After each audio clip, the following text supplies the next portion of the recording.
वक्त केसी वेणुगोपाल बोल रहे हैं। The government side can say anything.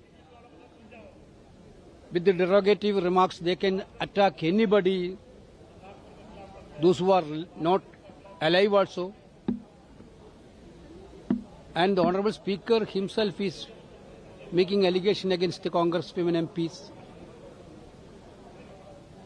Well, there is no space for opposition in this House at all.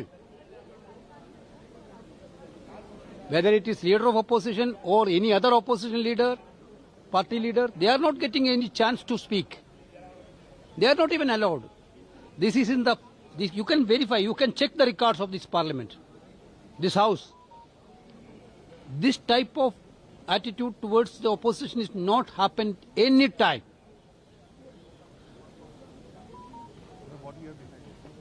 That will, after action, you will get no. The entire opposition is united. Entire opposition is united for all this because all opposition are suffering. And when such will be moved, there are reports coming in that opposition might move. तो आप केसी वेणुगोपाल को सुन रहे थे जो साफ तौर पर कह रहे हैं कि हमारे लिए विपक्ष के लिए कोई जगह नहीं है, विपक्ष को बोलने नहीं दिया जाता और इसके वजह से अब कोई विकल्प बचा ही नहीं है। रमन, केसी वेणुगोपाल तो अब साफ कहते नजर आ रहे हैं। तो अब सबसे बड़ी बात यह है कि अविश्वास प्रस्ताव अगर लाया जाता है तो क्या प्रक्रिया होगी? जिस तरीके से कुमार गौरव भी बता रहे हैं कि 14 दिन पहले नोटिस दिया जाता है। रमन, देखिए, बिल्कुल केसी वेणुगोपाल संगठन महासचिव हैं कांग्रेस पार्टी के और आज वो भी इस बैठक में मौजूद थे जो मल्लिकार्जुन खड़गे के चैम्बर में हुई, जिसमें राहुल गांधी भी मौजूद थे। साथ ही साथ इंडिया ब्लॉक के तमाम जो फ्लोर लीडर्स हैं वो उस बैठक में मौजूद थे और उसी बैठक में चर्चा इस बात को लेकर हुई कि लोकसभा अध्यक्ष के खिलाफ अविश्वास प्रस्ताव लाया जाए। और संगठन महासचिव केसी वेणुगोपाल ने इसकी जानकारी भी दी कि जिस तरीके से लोकसभा अध्यक्ष का रवैया रहा है, जो उनका व्यवहार रहा है विपक्ष के सांसदों के प्रति, वो आपत्तिजनक है और उस पर उन्हें आपत्ति है, उस पर उन्हें दिक्कत है और इसी को लेकर वो अविश्वास प्रस्ताव लाना चाहती है विपक्ष। अब सवाल उठता है कि इसकी प्रक्रिया क्या होगी। तो 100 सांसदों की जरूरत होती है, 100 सांसदों के सिग्नेचर की जरूरत होती है।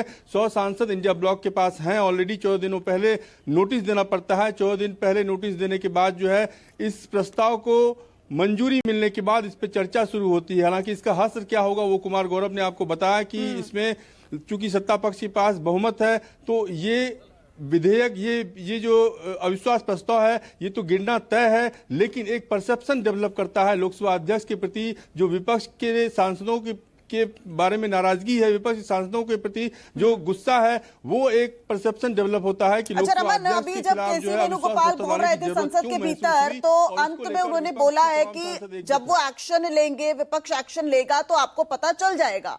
ये उन्होंने अंतिम लाइन बोली है, यानी कि साफ मान के चला जाए कि विपक्ष अब पूरी तरीके से मूड बना चुका है अविश्वास प्रस्ताव लाने की।